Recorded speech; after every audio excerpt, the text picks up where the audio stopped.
Hiya, and welcome back to Cienie, the game that teaches us that... I'm going to correct you there, Aster. David is a precious little bean, and I need him. Anyways, let's just hop right in. Let my Delulu be true! I notice we follow a dirt trail that meanders deep into the forest. The path looks like any hiking trail, albeit very narrow and neglected. Wild weeds brush against our ankles as we tread further and further through the overgrown passage. But it doesn't take long for the dirt underneath our feet now to turn into a brick pathway, a relic of a past civilization. Well, not that far past. Still, nature has a strong hold over this place now, desperately reclaiming everything.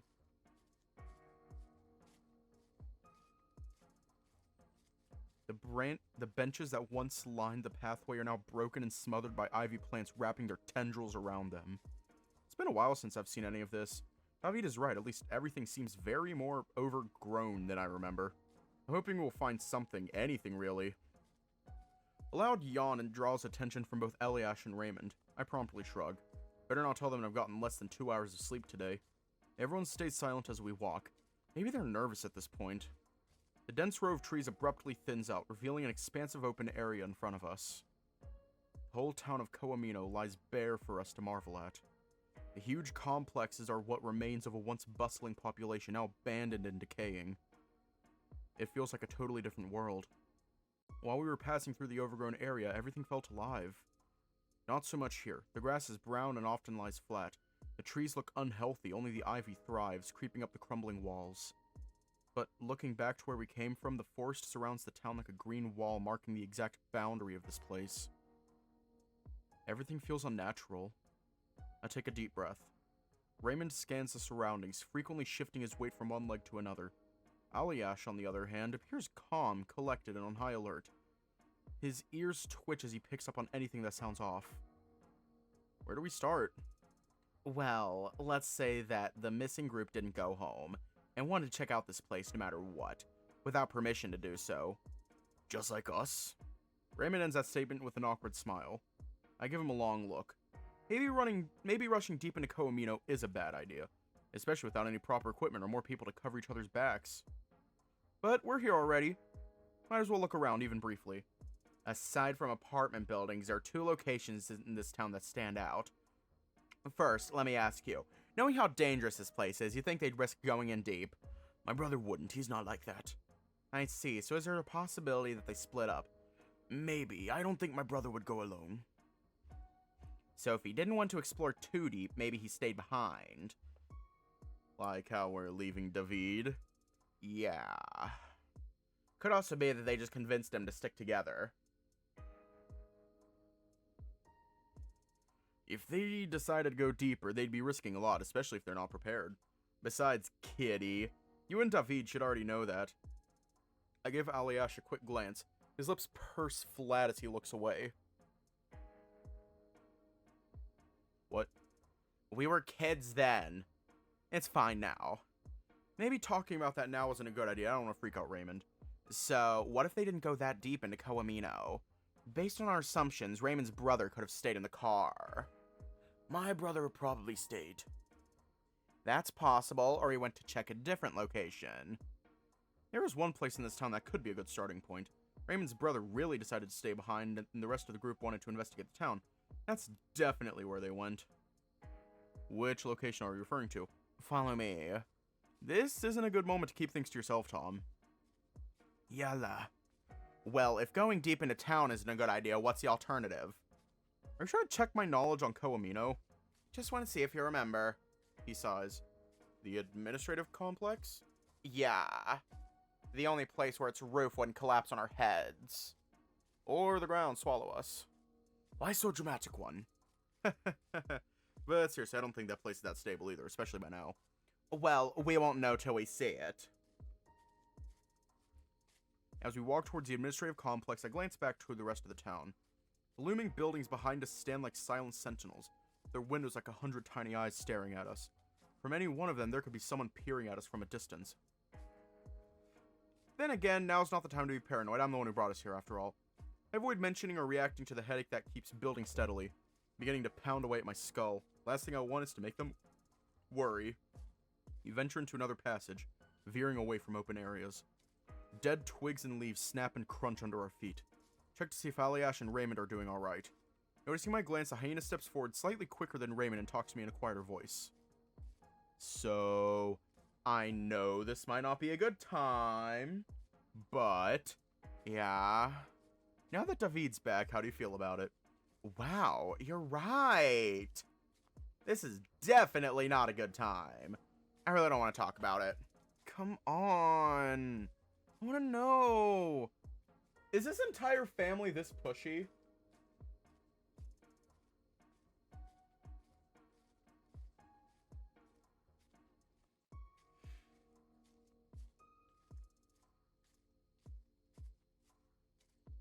Okay, that's all I wanted to know. I want to know. I clenched my jaw, looking straight ahead, trying to decide if it's the headache making me so annoyed or the topic of David. Fine! I don't know how I feel. I'm hoping that he can sort of shit out. Although it feels like he's making it all about himself again. Did he tell you what he wants exactly? I reckon it's the same thing he told you. That he wants his life and friends back. Yeah, but what does that even mean? Didn't he already have a life in Germany?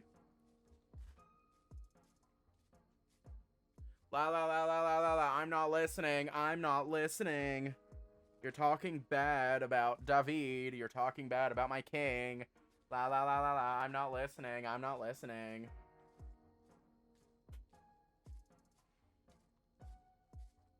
I can't avoid the truth. My king is flawed. You're saying he has red flags?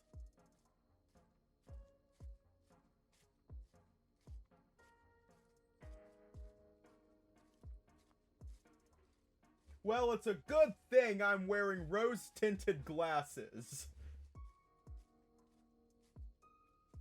I have no clue what the color of those flags are. Yeah, but what does that even mean? Didn't he already have a life in Germany?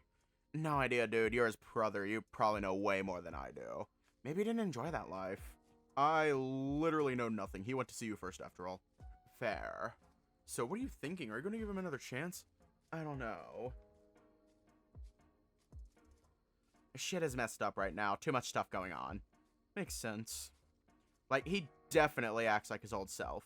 But, you know, whenever he's around, I just feel confused. Angry. Betrayed. Yeah.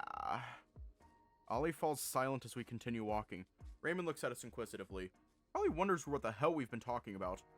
I'm surprised. Why? Well, when you were young, it was obvious you guys were very much into each other. I mean, I get that. I almost stopped in my tracks to stare at him.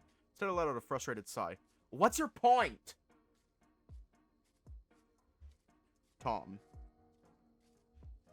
Do you still have feelings for him? His direct question stuns me like a taser. My train of thought dissipating like mist. I know I don't have feelings for David anymore, but did I ever? As a friend, sure, but I don't know if there was more to it. Maybe a childish crush at best. Whatever it was, it's long gone. Where did that even come from? Wait, David is our ex?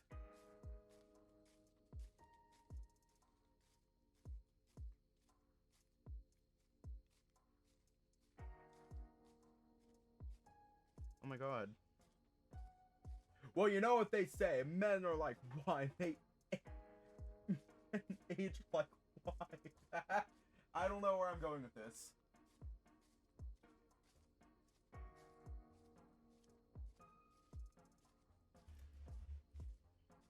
Oh, they're not exes?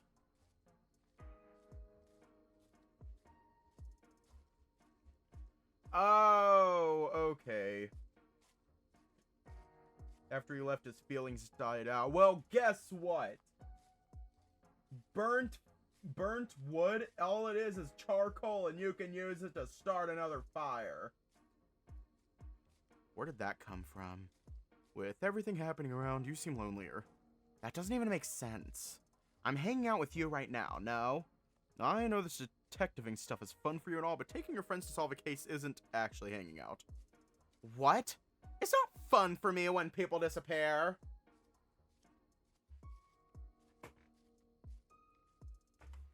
Like, the fuck do you even mean?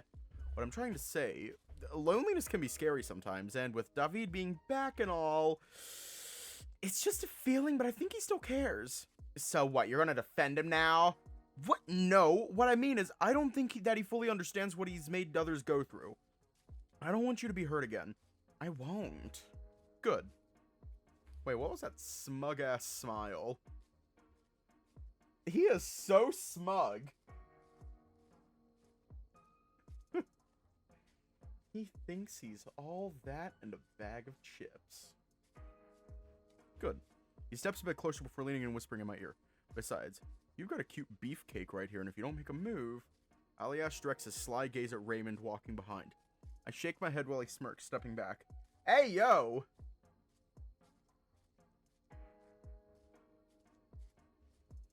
Wow. You're really rotten. At least I can still tell you and David are brothers. What are you guys talking about?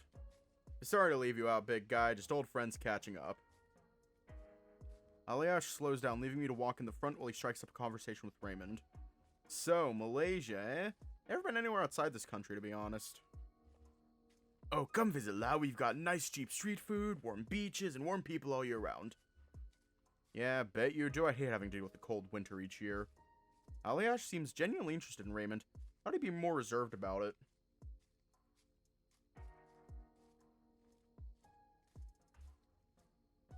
Okay, but hear me out.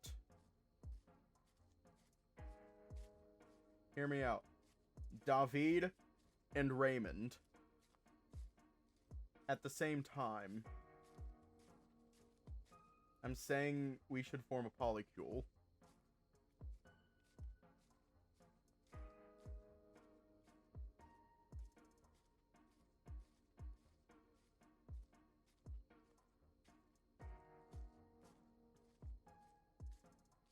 I have issues. As their conversation goes on, the hyena mentions his love of fishing and offers to take Raymond with him. David is not rules card. Well, not with that attitude.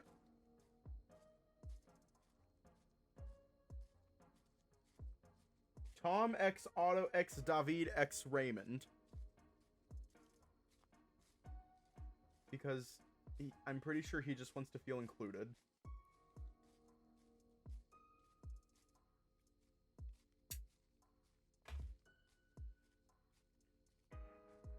Can, that sounds fun. They chuckle occasionally as they continue talking. You eat rice with your hand? What about noodles? For noodles we use forkla, or chopsticks. It'd be cute if we weren't in an abandoned town where people may have gone missing. Doesn't help that the headache by now has grown strong enough that I find it hard to concentrate on the words being said. Hey, Tom? Yeah! You know where you're going? This place is nothing but trees now. Can barely see shit. Why would you look for that, though?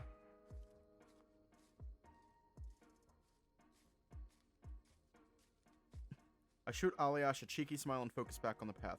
Ha, we're almost there. So, Koamino was once a POW camp in World War II? True or not, Marcus told me a bit. Yeah.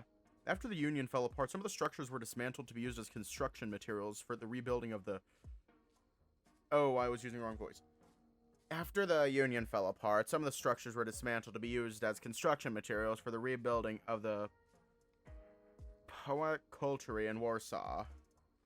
What Tom's saying is basically that nobody wanted to live here after the Soviets moved out. Yeah. The government even tried to sell the land multiple times, but without success, we now have our little abandoned town in the middle of nowhere.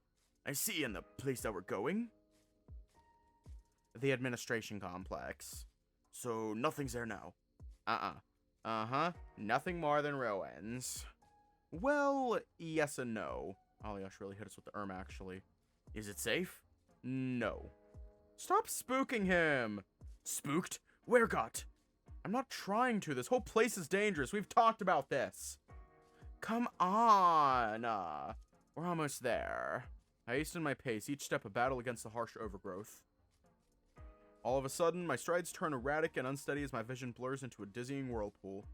I momentarily lose my balance. Luckily, my innate reflex compels me to seize hold of a nearby tree trunk. Then a sharp pain sears through my skull. I clasp my forehead, trying to quell the stinging sensation. Whoa, you alright? Sorry, yeah, just slept. Did you hit yourself? The pain is a lot stronger than before. I don't know if it's the stress or the lack of rest catching up to me with a vengeance. It's nothing. Let's keep going. I'm having a deja vu right now, and I'm not liking it one bit. Maybe you should go back. You don't look good, kitty. I said it's nothing. How much there anyway? I agree. With Aliash. Oh, you guys are best buds now? Hope so. That's not the point, though. I get your point. That's why we're gonna do this quickly and go home. Fine. Might as well get it over with. I can carry you, Tom. I'm not gonna say no. What? In case you slipped again. No, I'm fine. Thank you for the offer, though.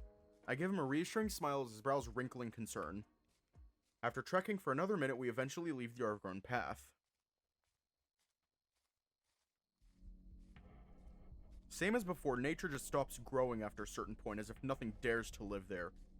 There it emerges, the administration complex. Or what's left of it. The entrance to the main building is blocked by large debris and boulders. We skirt around to seek another point of entry.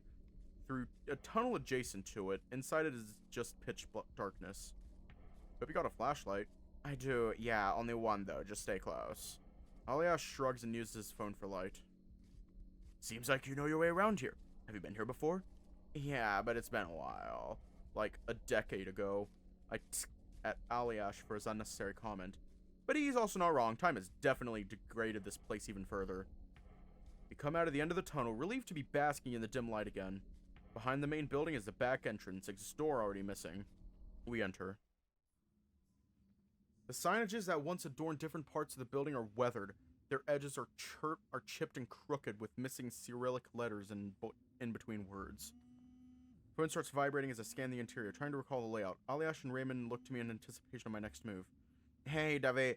What's taking you so long? Jeez, calm down. We literally just arrived. It's been too long. Hurry up. Okay, fine. Just give us 15 more minutes. Oh, great. I don't want to stay here alone any longer. We won't be long. I'm on my way. Where are you? The admin building. All right, on my way. David is on his way. Great. Who's going to be on lookout now? Let's just get this over with fast, then. We proceed to walk along the dusty corridor littered with broken bottles and plastics.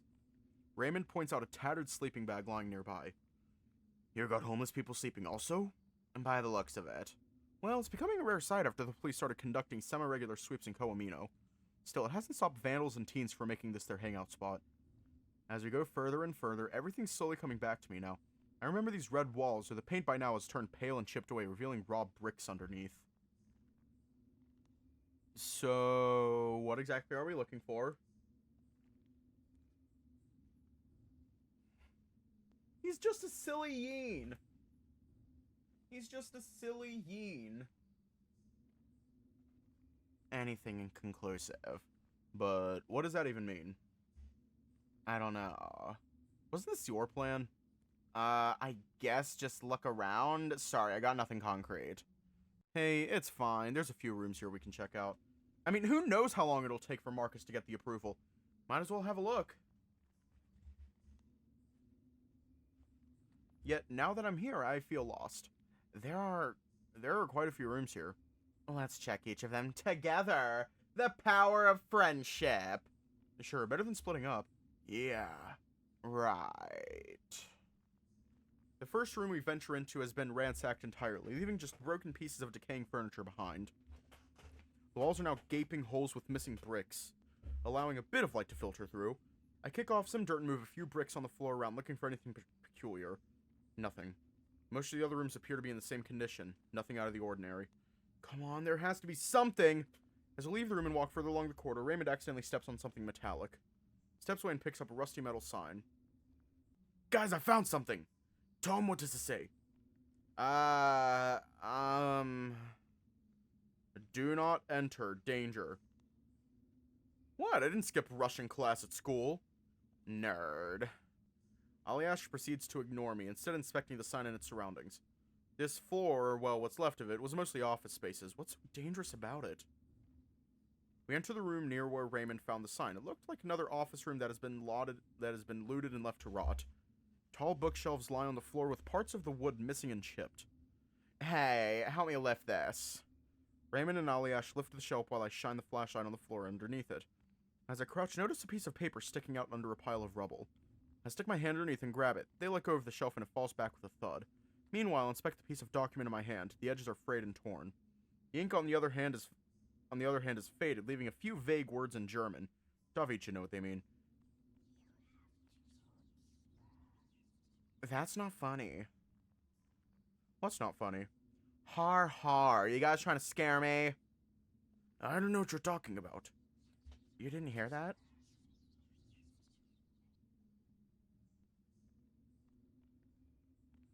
Oh, fuck. It's the children. The children of the corn. It's the Cabbage Patch Kids. We need to run. Hear what? Tom, grow up. Is it those whispers again? Not now. I exit the room to check to see if anyone's nearby. Okay, Cabbage Patch Kids, shut the hell up. We need to focus. There's only the three of us. Just the three of us. We can make it if we try. Is that? From the corner of my eyes, I see something flicker down the hall. Step closer, notice a sliver of light cruising down a flight of stairs leading downstairs. The sight makes me shudder. The memory that surfaces in my brain is not a fun one. What the fuck was that?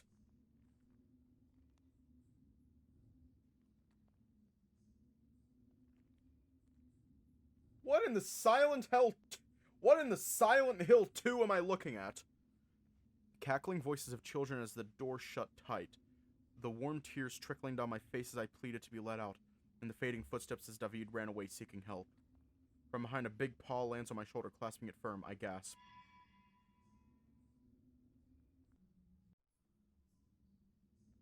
David, you dickhead! I'm gonna put a leash on your collar and hang you.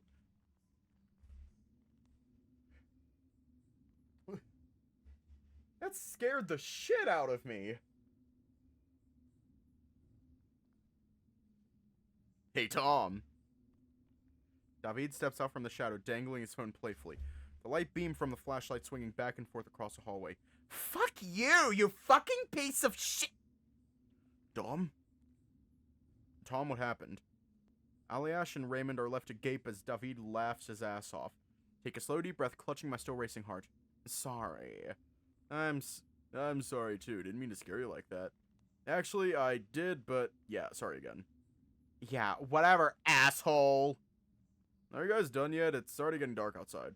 I suppose there's still the area downstairs we need to check. And what's left upstairs? Oh, no, no, no. We're leaving. Also, we found this. It's in German. Can you read it? Oh, I can barely see shit here. Let's just leave. I'll look into it later with proper lighting. But... Tom, come on. I really don't want to stay here anymore. Honestly, me neither. Same. See, you got outvoted. Let's just go. Fine. Glance one last time at the old staircase, expecting something there. But it's empty. Is this town just haunted? We head out of the building. The headache that had been tormenting me seems to let up a little as we step outside. Oh, so it's just silent. Oh, so it's Silent Hill, but Polish.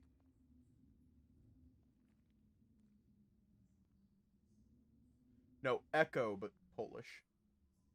Like the town. Polish Furry Silent Hill. David getting possessed, but his personality is actually better when he is. Koamino is just Silent Hill. Where's Triangle Head? No, Pyramid Head. Where's Pyramid Head? Get out of the building. The headache that had been tormenting me seems to let up a little as we step outside. We walk in silence on the overgrown path. Guess I really lost track of time back then, not expecting it to be quite this dark yet.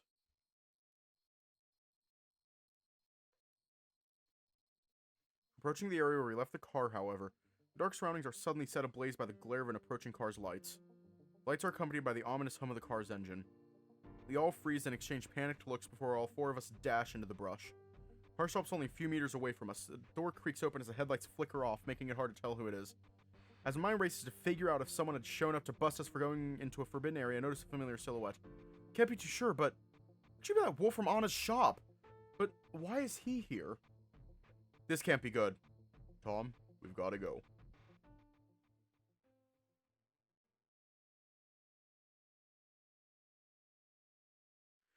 So, the rabbit,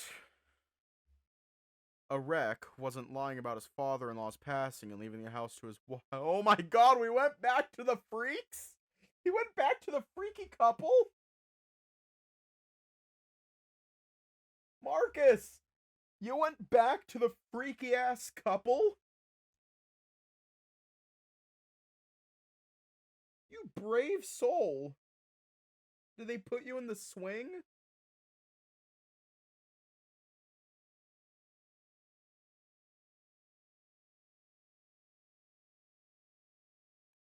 No, we're not going to use David as a sacrifice. We're going to use Tom's dad. The other house doesn't seem relevant since the guy was just drunk driving and crashed. You can fix it. You know what? I'm just going to say this. You can't fix what's broken. What's not broken. You can't fix what's not broken. And that's how it is with David. He's not broken. He's perfect.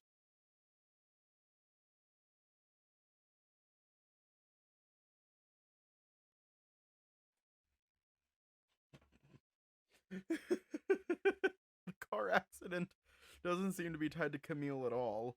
So this guy's house could have just been Camille trying to lead Tom astray. No! Leave my king alone. After he figured out he was being followed. But then why would he lead Tom to his hiding place? Was he trying to lure him in there? Or maybe he just wanted Tom to see something. Hard to guess at his motives right now.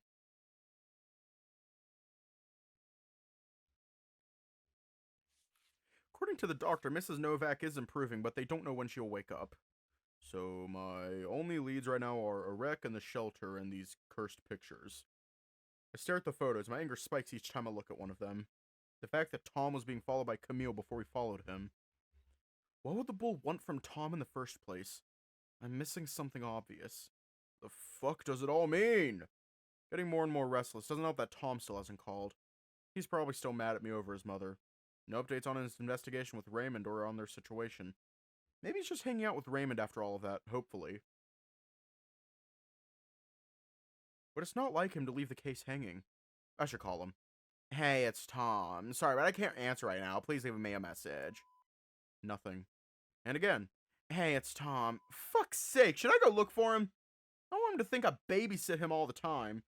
I drum my fingers against the desk, staring at the clock. He should be at home by now, at least. Maybe Raymond will pick up. And no answer there either. Alright, I'm tired of waiting. I'll check Tom's house first, then the bar. Tom? Run up to the door and swing it open. Carol squeezes past me without a word. Bitch! Well, we're fucked. We're fucked. You know what we need? We need Huntrix. Huntrix will solve this issue. With heels, nails, blade, mascara, and a fit check for my napalm era. It is not David's fault.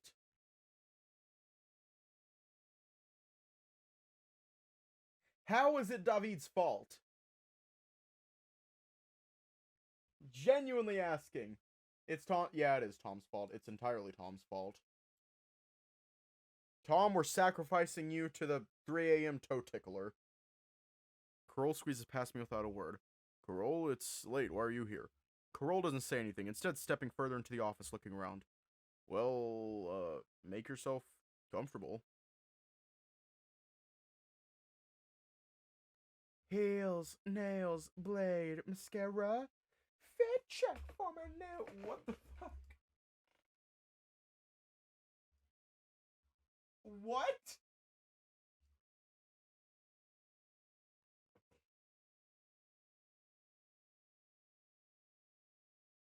Steals your balls, replaces your balls.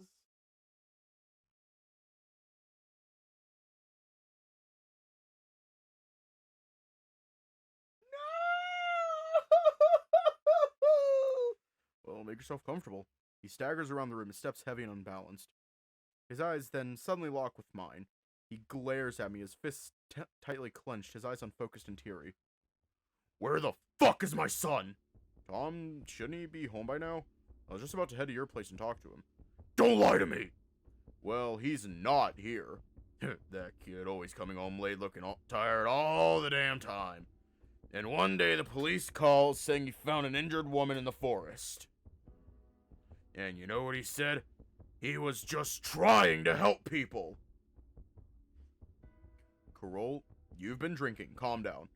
Oh, fuck off! You know, my only regret is letting you into our lives. You took my wife. My life. And I'm a fucking son! I've got no fucking clue what you're talking about. I've never taken anything from you. But I think it's easier to blame someone else for your own fuck-ups, no? You're fucking funny.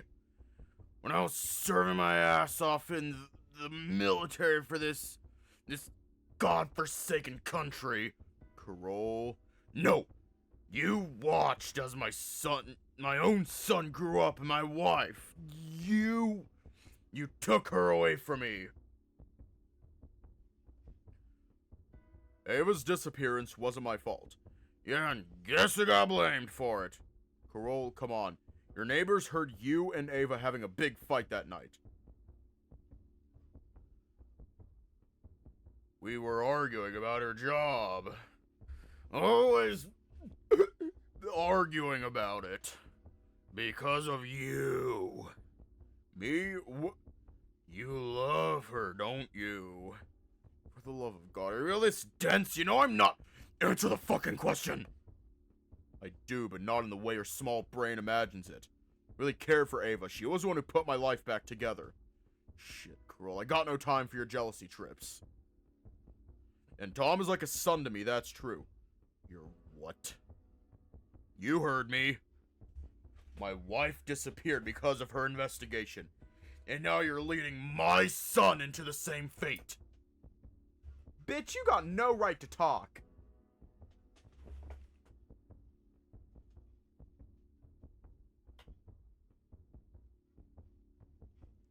You're a cancer to our family, Marcus.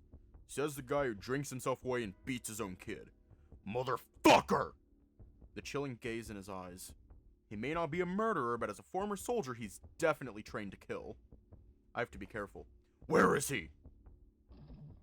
In an instant, Carol lunges towards me, ramming his head towards my gut. His arms are wrapped around my waist as we tumble to the floor. His whole body is now on top of me. My arms tremble. Well, as I grasp both of his wrists to fend off his incoming blows.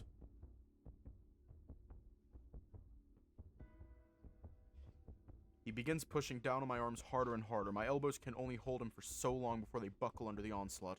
The agonizing pain forces me to let go of his hands, which allows him to take advantage. Tell me! Here he comes again. If only I could just... Fuck! Manages to claw deeper across the lower side of my jaw. Begins to bleed. With all the energy I can muster, I grab his shoulders and throw him off to the side in one swift motion. We roll and tumble on the carpet as I use his momentum against him to put myself in a more favorable position. Let me go, you disgusting! Crow begins to sob uncontrollably. His alcohol-laden slobber mixed with warm tears begins to soak into the carpet. Give it up already. What the hell is wrong with you? Give me my son back. Please. You think this is helping anyone? Please. Carol's muscles eventually become limp as he slowly passes out on the floor. With the strength I have left, I haul his 80-kilo dead weight onto the adjacent room and lay him upon the sofa. Check the time. It's already 1 o'clock. I give Tom a call. Where the hell are you, Tom? Hey, it's Tom.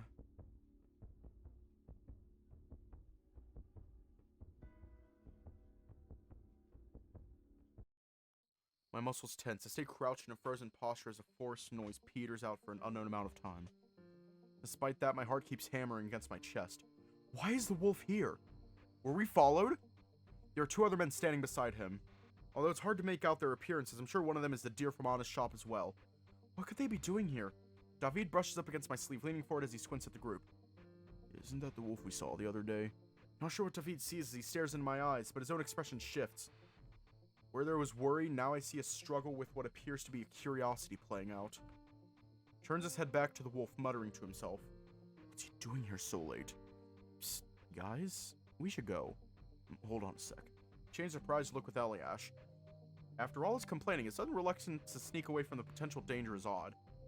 Just go ahead, you two. We'll catch up in a moment. We'll be quick, I promise. Eliash gives us both a pained look before nodding and tugging at Raymond's sleeve. The pair slowly back away into the darkness. David, meanwhile, moves closer and whispers in my ear, his eyes darting between the wolf and me.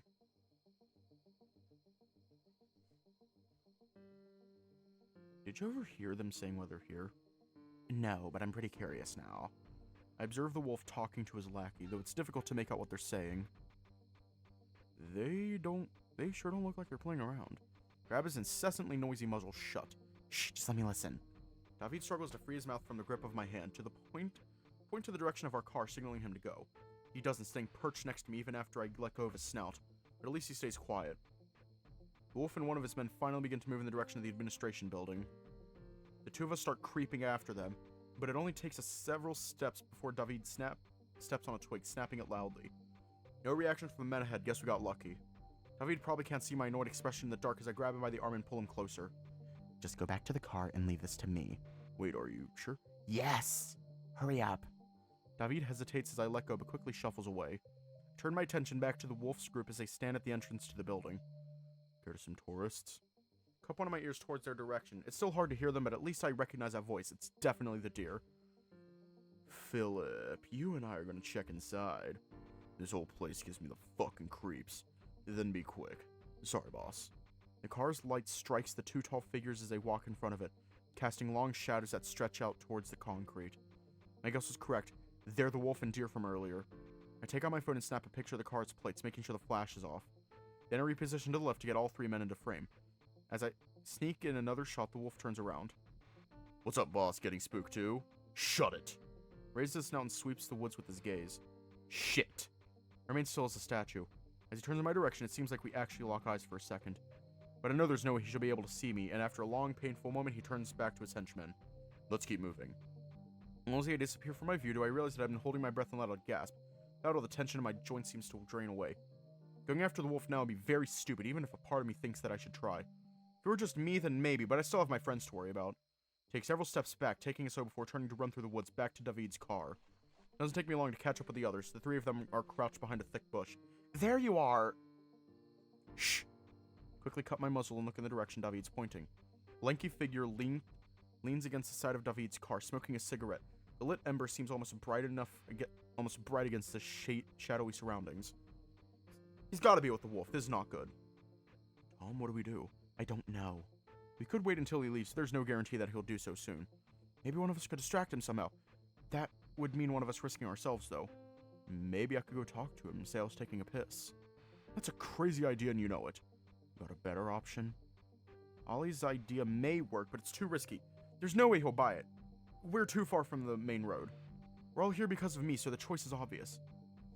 No, I'm the one who caused this mess. I'll deal with it. Worst case scenario, just call the police. 3 of them give me terrified looks, but they don't say anything. Which is good, because I don't want to argue with any of them right now. David, your car key. Okay. Be careful, Tom.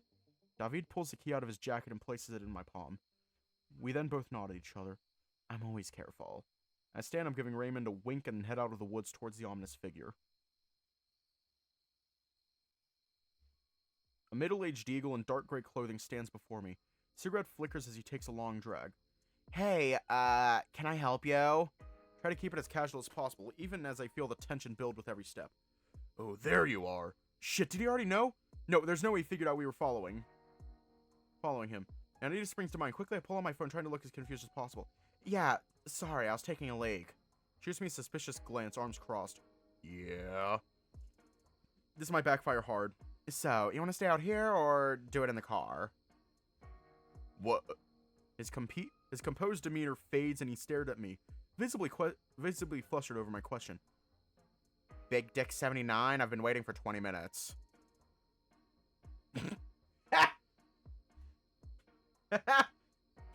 He stares blankly at me, mouth agape.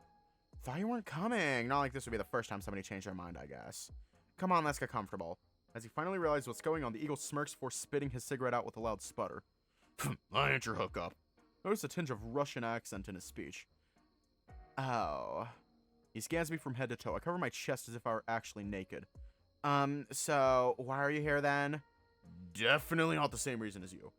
Okay, I thought maybe you're also... I'm not one of you freaks. Oh, sorry. I shouldn't have assumed... This your car? Yeah. I suggest you keep moving. This place is dangerous. Tempted to ask why, but I shouldn't push my luck. Oh, okay. Sorry. Just get your ass out of here. Alright. Sorry for the trouble. He mutters something that sounds like a familiar slur under his breath before walking towards the direction of Koamino. Get in the car and plug the key into the ignition. With a firm twist, the engine roars to life. My sweaty palms grip the steering wheel. Start to recall what Marcus has taught me about driving. With a slow press of the pedal, the car begins to cruise. A gentle left turn takes the car back onto the asphalt road. Scan the area to ensure that the eagle and his mates aren't around. Once the coast is clear, signal to the rest of the gang by blinking my headlights. Aliash and the rest jump out of their hiding spot and dash towards the car. Step out of the car to let David drive. Finally, we speed off into the night. Damn! That was an Oscar-worthy performance. David laughs after hearing me explain how I managed to trick the eagle into leaving. Aliash and Raymond, on the other hand, huff audibly as if they were tired or annoyed as I explained how I know the wolf. Yet through the whole explanation, I did not mention to them anything about the connection between the wolf and Otto. Not that I know much myself, I'll have to ask Otto to tell me more about the wolf. I don't like that the eagle knows how I look. Hopefully that was our one and only encounter. Contacting Otto tomorrow would be the smartest thing to do. Yakub might be interested too. Hey, Raymond, we're gonna drop you off first, okay? Gan, I show you the way. We stay silent for a while after Raymond gives David the directions. Aliash and Raymond won't look at me, though. And soon enough, Aliash asks the question everyone no doubt had on their minds. So, Tom. Yeah? You still haven't told us why you went to Koamino. Well, it's part of my investigation. Dude, please stop with the bullshit. Tell us why you actually wanted to go there. Glance at Raymond, unsure if I should even mention about his brother. Ollie sounds kinda mad, and I guess I can't blame him. I messed up and ended up putting them in danger. I found a lead and needed to follow up on it. Okay, and what about the guys from earlier? I know that you recognize them from the way you were looking. And same question to you, by the way. That part is directed at David. I don't know who he is, but he was at Anna's shop asking me where Otto was one time. Yeah, that's when I saw him too. All I know is that they're loan sharks. Fucking great. Why are loan sharks interested in some ruins? Hey, calm down. No, we could have gotten seriously hurt or worse. Sorry guys, it was my fault. Dom was trying to help me find my brother. He got lost when he tried to visit Koamino. Aliash falls silent, the fire in his glare fizzling out. Oh. He looks down on his lap, vacantly staring at his paws. Damn, man, I'm sorry. We had no idea. Thanks for telling me, Raymond. I'm sorry about your brother. Hope you'll find him. The hyena looks up and sighs deeply. I'm not mad at you, Raymond, but I wish we had known more about this before getting there. Sorry, I just thought it'd be easier if you didn't have to worry about it. But I realized you guys had every right to know what I was investigating, especially since I got you involved. Yeah, no worries. We're always here to help our young detective. I nod, not quite feeling relieved, especially with Aliash still wearing that grumpy expression. I'll have to make it up to him properly sometime. With this topic out of the way, though, my thoughts return to what we saw. I have no idea how to handle the wolf situation, and Marcus will be livid if he finds out I went to Koamino. But I can't keep it hidden. The investigation is more important than our petty fights. If he benches me for this, well, it's not like I ever do what he asks me to anyway. Thank you, Aliash. David. Raymond's voice pulls me away from my thoughts as the car stops in front of the familiar motel. Wonder if Yakub is still awake, or still in his room for that matter. Hey, no problem. Oh, and the fishing trip. Are you up for it? Yes, I'd love that. Dom, thank you too for helping me. With a relaxed smile, Raymond hops out of the car. Sorry, give me a sec. Having stepped out of the car, I run towards Raymond, who's about to enter the motel's entrance. Oh? Next words are harder to say than expected. Look, I'm sorry. I really fucked up. For what? No need for that, la. I'm glad we went there. Wait, really? Yeah? I see. And Marcus, what about him? Will you tell him about Koamino? I don't know. Well, he's a detective here, not me, so I guess I'll need to tell him what happened. Okay. Raymond senses my hesitation. There's the fact that his hands are tied, doing things within the law, while I am not. I see. Anyway, it's getting late, I'll let you rest. Haha, you also, La. Good night, Tom. Good night, Raymond. Head back to the car. Damn, what a day. So what's the plan now? Want to grab a beer? What do you mean? You're going to drive Tom back home and then me? Boring. How about a sleepover?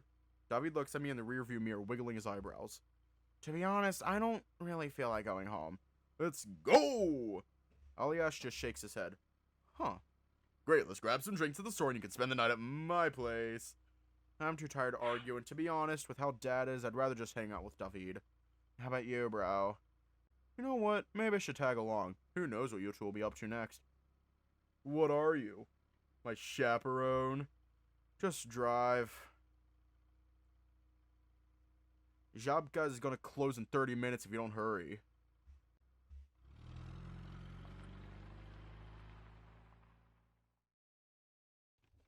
David grabs a microwave popcorn and bottle of soda we just bought and dashes to the front entrance. Meanwhile, Aliash and I help carry a few six-packs as we walk across the courtyard. Come on! While you're slowly crawling in here, I'm gonna go change. We're coming. Aliash and I exchange glances. With everything that happened tonight, we're both tired, yet David is brimming with energy. I want to cuddle with David. Oh, good night, bird. I want to cuddle with David. It's been years since I last set foot in David's house. The place looks bigger than I remembered. Follow Aliash inside. David heads towards the kitchen while I linger in the hallway.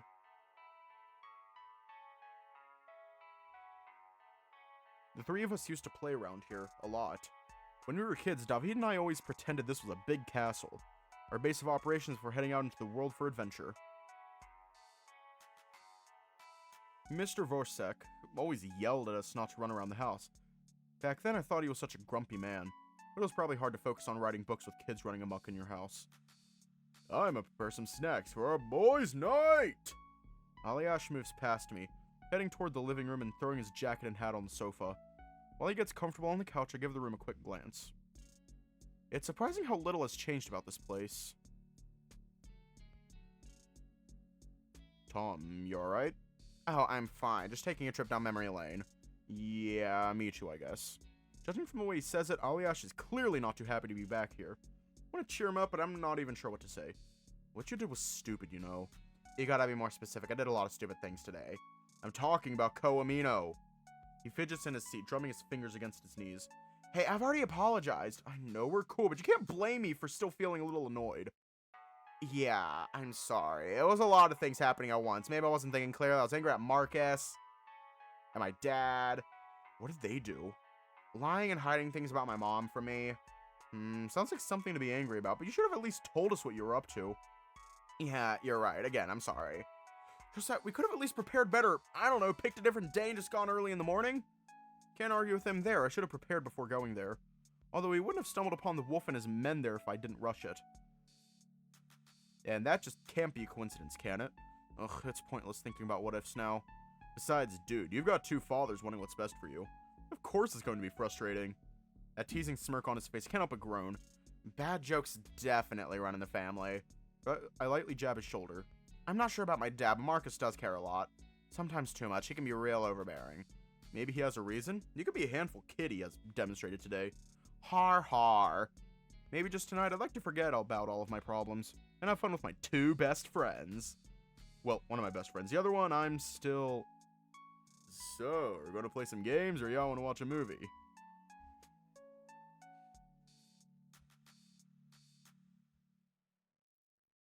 Do you see what I mean with David? Do you see what I mean? So, are you going to play some games, or y'all want to watch a movie? David pops into the room with 3 bags of fresh popcorn. Eat up. Sure it's not poisoned? Yeah, it could be. He'd trap us in his basement so we can never leave.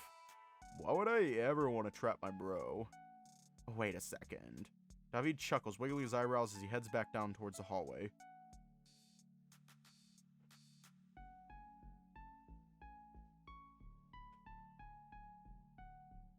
Oh my god.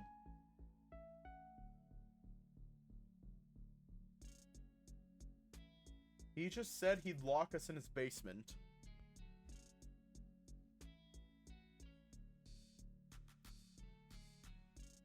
I still struggle to see what y'all hate, why y'all hate this man. I still struggle to see it.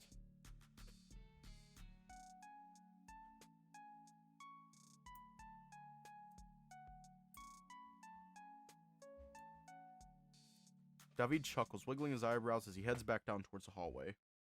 Let me prepare the basement for Tom. Fuck off. Grinning, David disappears around the corner. After a moment, he comes back with a box full of sweets.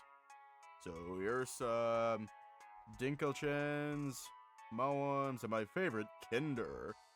Of course it is. What? It's always a blast wondering what kind of toy you're gonna get. If Otto were here, he'd probably gobble them all up without hesitating. As for me, I don't feel like having anything sweet right now. Anyway, what's the plan? David waves a plastic game box at us. I got this new game, came out not too long ago. As an avid fan of the series, I yanked the game box from him. Hey! Persona 5? We're gonna play Persona 5? We're playing Persona 5? Persona 5? We're not watching you play a video game on a sleepover, dude. Aw, fine. What about spin the bottle or strip poker? Ew. Hell no.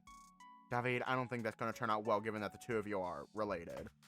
Besides, there's no truth with David. He'll probably lie to us again. Hey, come on, I've been honest so far, and you know. I doubt that. I'm not sure if Aliash is just joking around. His demeanor suggests that he still has little trust for David. Wish I could keep up with my annoyance and anger. Truth is, I've been realizing that I missed him too much to stay angry for long. I need to steer the conversation away from him somehow, or this night might turn sour soon. How about you figure out the note we found in Koamino? Beats whatever David has planned. David rolls his eyes. Way to ruin the mood, dude. I take the frayed piece of document from my bag and hand it to David. He places it on the table. We gather around in silence, not wanting to interrupt David's concentration as he begins to parse through the faded words. Despite its ragged appearance, I hope this paper can lead us to a major breakthrough in our investigation. David reads the document title out loud.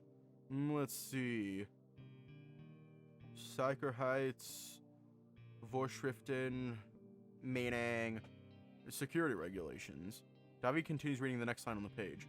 It says, in case of an emergency, loud siren, immediately head to the underground bunkers. Interesting. Bunkers, huh? Like the one you got trapped in as a kid? Fuck off! Somebody close a door on me! And that wasn't a real bunker anyway, more like a hole in the ground. I guess. The only bunker there is near where the hospital used to be anyway. Did they keep anything down there? Most likely food supplies or medicine. Anything else you can read? That's all I can make out. Apart from the date and document number, the rest of the text is completely faded. I have no idea how it helps me yet, but I'll figure it out. Thanks, David. Oh, you're making me blush. I'm starting to regret what I said. So what you're saying is we should prepare for another visit to Koamino. Wait, no, I've already put you in enough trouble. Because you weren't honest with us beforehand. Now that we know what to expect, we can prepare better. That sounds fun. Adventure awaits us once more. David begins to squeal like a hyperactive child. I quickly place my paw on his muzzle. There's no way I'm sorry, but no.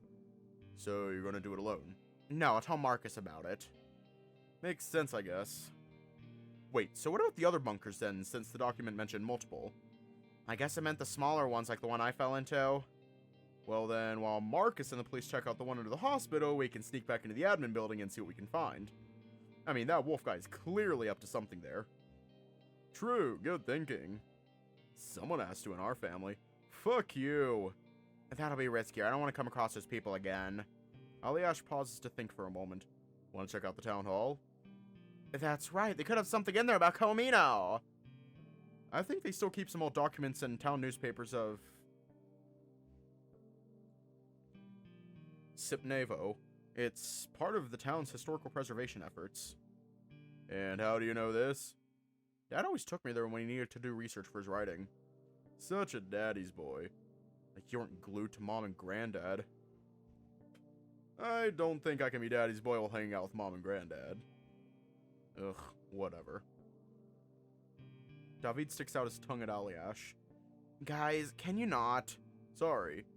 Aliash's suggestion may be a good lead if there aren't any complications. I guess that's something at least. What time does town hall open? From 9 till 4. I gotta work in the morning, but it should be free in the afternoon if you want me to tag along. Same. Can't you just skip work? Isn't this way more important? Nah, I can't. Yeah, sorry for not sucking up to granddad more to make sure I'd be rich. Looking annoyed now, David returns a note back to me and slumps on the couch. Aliash, noticing my silence, grabs the remote and turns on the TV. Alright, how about just a movie or two? I second the movie idea. So what kind of movie are we going for? David scrolls through the movie collection, asking us about different horror movies we'd want to watch. Maybe a comedy? At the end of the list, we have 6 horror movies lined up for the night. I don't think we'll get through more than one, but... How about Beefy the Vampire Bat Slayer? You mean the TV show? No, the movie, it's a classic. Yeah, I don't mind, it could be funny. But David, it's a horror comedy. You can handle the horror part? I can. Really, scaredy boy? I can't help but chuckle. Pfft, not in movies. In the end, we settle on Beefy and go from there. As the movie plays, David and I laugh at the protagonist's shenanigans and witty dialogue. Aliash, meanwhile, hides his face with the pillow during one of the scary scenes. Or spills popcorn on the floor. I thought you weren't scared so easy, Ollie. I just hate jump scares. Yeah, glad you didn't faint at least. I'm gonna kick your ass, little bro. You can try. Aliash grabs a handful of popcorn and throws it at David. Hey! You deserved that. Don't waste good popcorn. You can eat it off me. I'll allow it. I feel like it would be cleaner eating it off the floor. Throws a pillow at me before we all burst into laughter. For the first time in quite some time, I feel such a pure sense of delight. It's nice to let go of everything, even if just for a second. Not that all my worries have vanished, but maybe just for tonight, I'd like to pretend that now is the only time that matters. Spending time with my friends like we used to do. Daw. Everyone falls asleep. I can't help but think of Marcus. I want to stay mad at him for lying to me. And as I glance at my phone, the hanging sense of guilt grips my heart. He's probably worried sick by now. Guess I should at least tell him that I'm okay. At David's place, we'll be staying here for the night. Tom, where have you been? Oh, out. I'll tell you later. We were worried. We? Well, your dad asked where you were. I told him maybe you're with your friends. I'll come to the office tomorrow and explain everything. Alright, just glad that you're safe. Oh, we're gonna get fired. I yawn and rub my eyes. No, that's not an excuse! Takes a moment for the room to come back into focus. Oh god, I could really use a few extra minutes of sleep. Glance out of the slightly open window as the morning breeze hits me. I don't know what else you want me to say. You wanted the truth, didn't you? Doesn't mean I won't get mad. Probably think they're not loud enough to wake me up, yet I can clearly hear the brothers' voices coming from the kitchen. Not sure if it's a good idea for me to barge into their family drama first thing in the morning. I can't help but wonder what had transpired. It was all fine last night. So my better judgment telling me not to prod, I quickly get dressed and head to the kitchen. Morning. Tom, hey. David greets me with a forced smile, feigning a casual tone. Sorry, did we wake you up? Nah, it's fine. Aliash turns away from us to look out the window, arms crossed. Doesn't even acknowledge me. Is this a bad time? With a sigh, Aliash finally turns to me and sits on a chair on the opposite side, drumming his fingers on the table. Only now notice a letter sitting there in front of him, and after a moment he wordlessly slides it my way.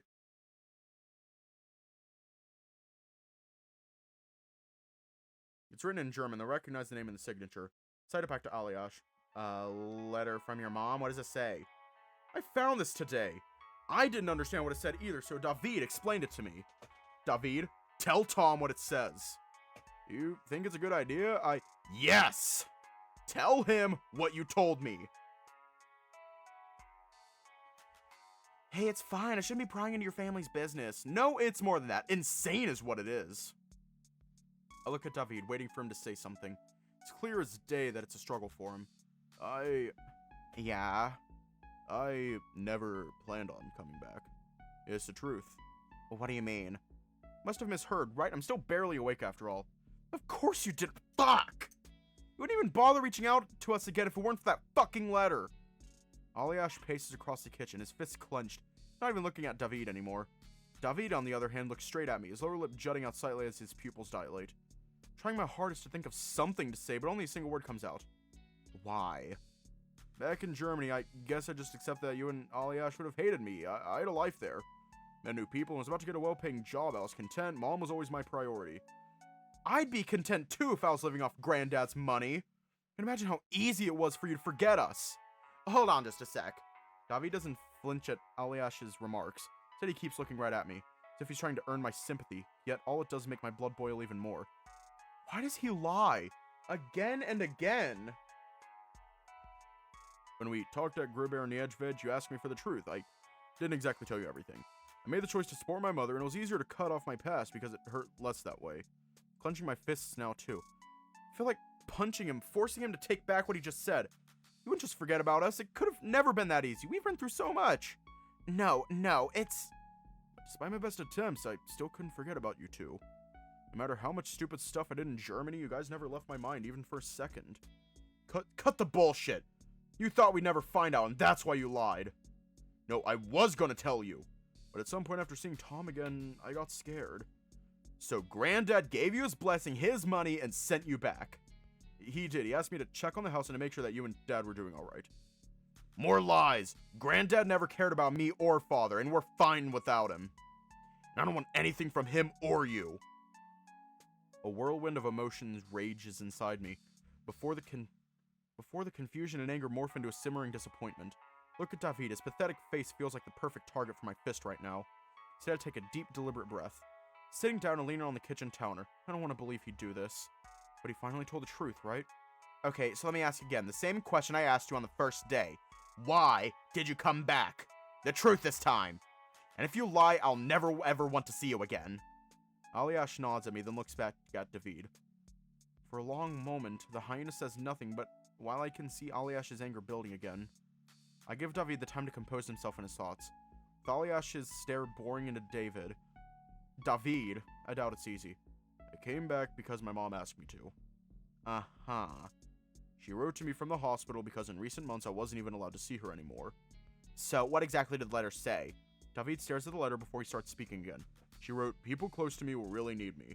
And that Sipnevo is changing, but not for the better. Wait, not to be rude, but how would she know that? I don't know, but I wanted to believe it.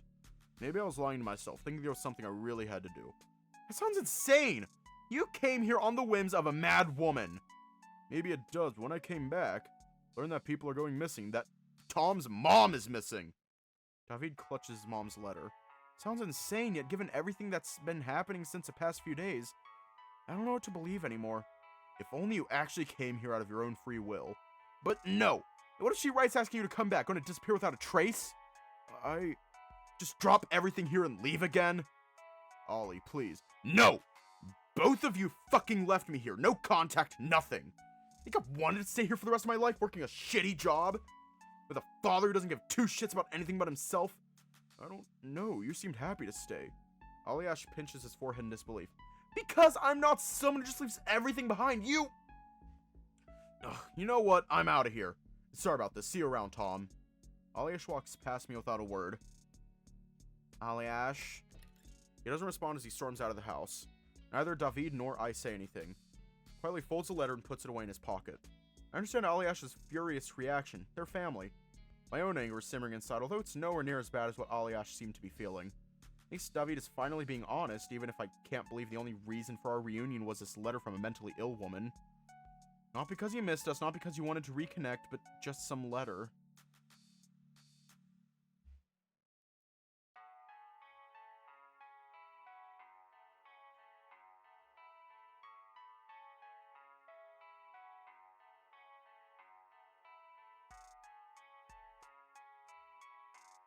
We're leaving off here tonight.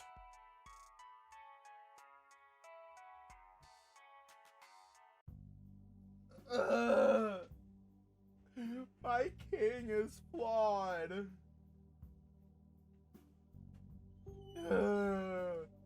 Stay safe, have a good night, and I will see you all tomorrow.